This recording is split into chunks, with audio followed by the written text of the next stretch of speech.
La Constitution qui est abondamment citée et qui garantit l'indépendance de la magistrature doit être lue dans son entièreté quand on entend recourir à cette Constitution.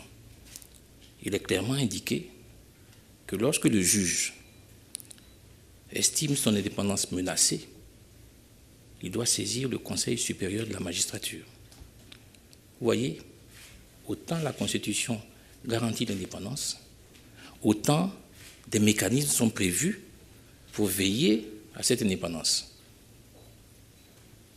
On parle également de menaces provenant d'un membre du gouvernement. Je suis moi-même membre du gouvernement.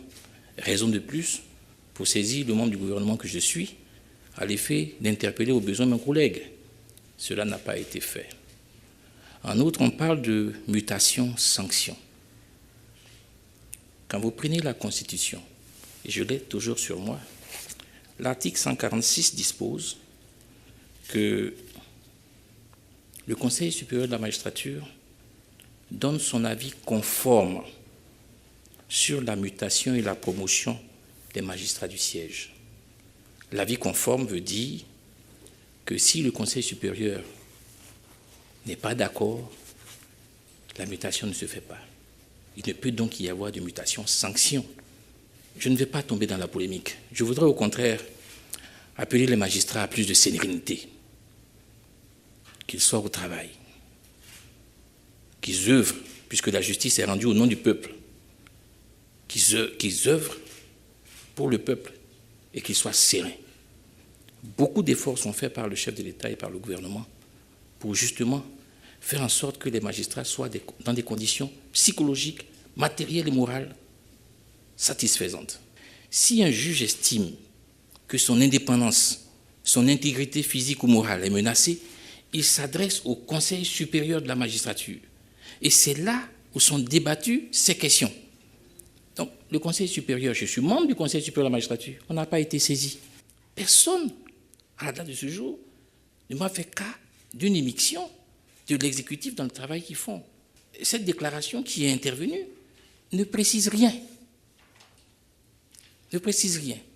C'est la raison pour laquelle j'appelle l'ensemble des magistrats placés sous ma tutelle technique à plus de sérénité, à œuvrer dans leurs offices, à travailler, sans se laisser perturber par ce genre de déclaration.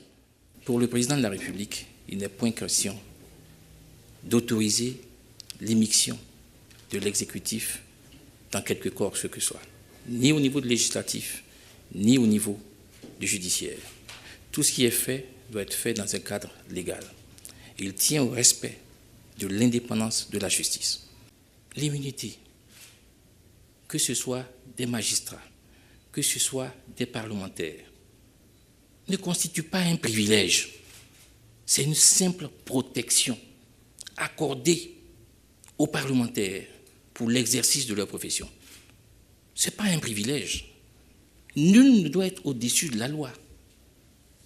Donc je peux vous le confirmer. Il n'y a pas d'immunité absolue. Il y a des procédures qu'il faut respecter.